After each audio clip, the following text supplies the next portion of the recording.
Imagine floating towers teeming with lush greenery that look out over clean waterways overflowing with wildlife. As you glance down, you realize pedestrians outnumber cars, which fly on renewable energy, and people mill about in community gardens and meeting spaces as plants and solar panels are like drink in sunlight.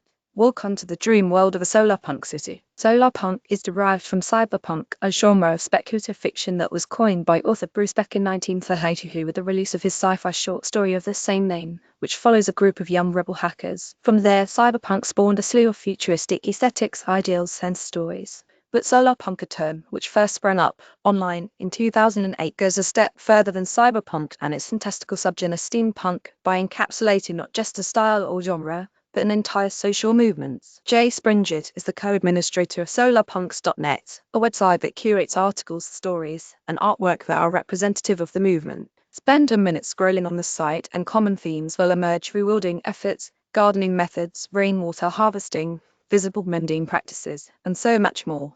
I have always considered solarpunk to be focused on the practical as opposed to the wishful thinking, Springett told Built-In, a Chicago software company.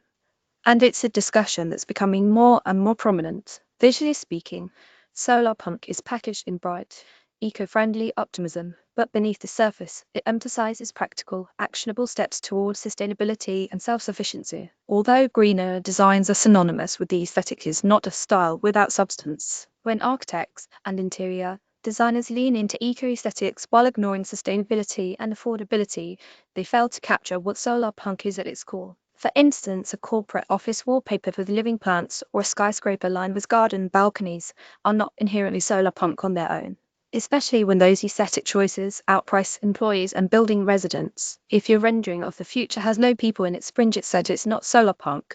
Human relationships are at the center of the movement. Unlike its sister genres, solarpunk doesn't worship or, alternatively, demonize technology. It instead asks how we can utilize tech to improve humanity. Springett said it's all about the possibilities of changing power relations through changing technology. In fact, one of the principles of solarpunk relies on decentralizing social media and creating community-centered networks that could survive even the worst natural disasters. But solarpunk doesn't steep itself in climate doom and nihilism. The entire movement is based on the idea that people are resilient and the world can be a brighter place if we build it together. View this post on Instagram, a post shared by Commons Sustainable Spending at CommonSurf. The artwork and fiction inspired by the solarpunk movement are rooted in a distant future. But Springett said the real movement is happening right now as people reach out to each other in search of practical solutions for the problems of today's. The real thing for me within the communities is the dialogue that happens in the comments on Discord or in Slacks between authors and fans and other people, he said.